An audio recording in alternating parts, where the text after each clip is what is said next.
My name is Emily Meinke. I grew up in Mason, Michigan, and I was an elite gymnast. That was most of my life up until I was 16 years old. Very early on, you're kind of put into two different categories. Either you're a recreational gymnast or you're going to go into the competitive world. Along with a lot of my teammates, we were put into this fast track. At that point, it became pretty intense pretty quick. It was almost understood by all of us that were competing at that level and on the team that, number one, it's not about you. It's about the greater good and the team. And so don't be the weakest link. If you don't want to do it, there's somebody waiting for your spot. By the time I was 8, 9 years old, I was in the gym 4 to 5 days a week and moving up very quickly. And when I was 10 is when I flew off the bars and I landed on my stomach and my feet went all the way over my head. Immediately after I fell, the head coach told me to get up and that I was fine. And I went to a camp the next weekend. And on the third day, I collapsed in pain because I was working out on a broken back. And I just kept going until I physically couldn't anymore. At that point, I was only doing a little bit of strength and conditioning and flexibility work.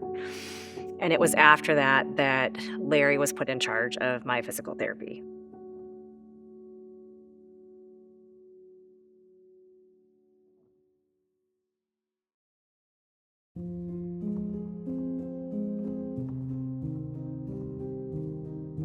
It really was a communication every single day that mind over matter. No matter what is going on, you have to be mentally tough. You have to push through pain, physical pain.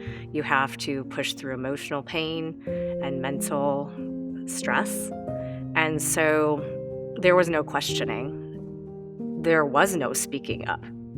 It was just the mantra that whatever you were told by a coach, by a doctor, by a trainer, you did without question because they knew better. That, I believe, was a big reason that the abuse that went on there happened for so long. The first time I spoke up publicly was in court.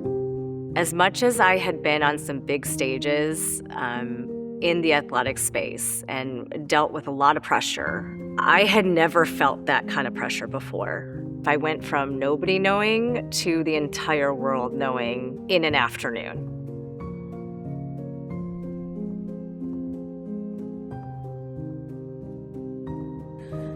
First and foremost, I want to thank you, Honorable Judge Aquilina, for the opportunity to read my statement in your courtroom today.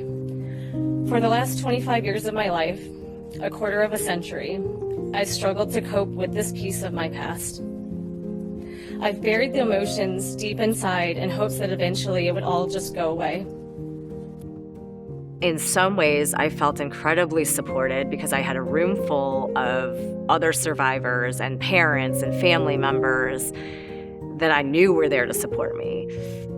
But in some ways, I had never ever felt that alone because I had never told anybody.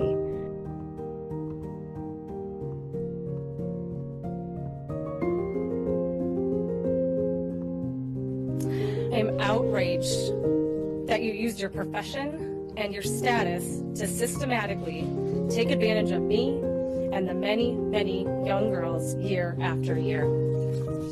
I now know that the only way to move forward is to confront these demons that have had a hold on me for so long and to show that I'm no longer afraid to be vulnerable once again and to know that this time I will not be violated.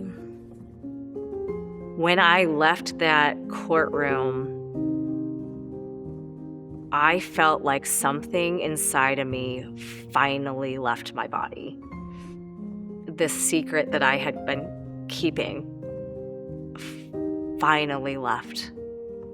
And it was a weight that is unexplainable that I was able to release. I really feel a sense of power that I never have before. Something inside of me said, I need to come forward. I need to tell my story. And I knew that was going to be a turning point in my life. That was the first time I ever listened to my instincts. And I'm thankful that whatever prompted me to do so allowed me to do that, because I know that this is my life's purpose. Child sexual abuse is an epidemic in this world. And that's why I'm so passionate about keeping the conversation going, because there are things that we can do, like the Child Protection Center does, to prevent, educate, and also give resources for when it does happen. But I think the more we can do on the front end, the more we can make it part of the conversation, so that people aren't so scared to report, so that we can have conversations with children at a very young age and they're aware, the better. And I think that what CPC does in our community is fantastic. It is needed in every community, and what you all do is incredible. For a survivor, whether it's a child, whether it's an adult, whoever it is, they can be struggling on the inside and look like they have their life together. That was me. But all it takes sometimes is for someone to reach their hand out and hold space, and that can change somebody's life forever.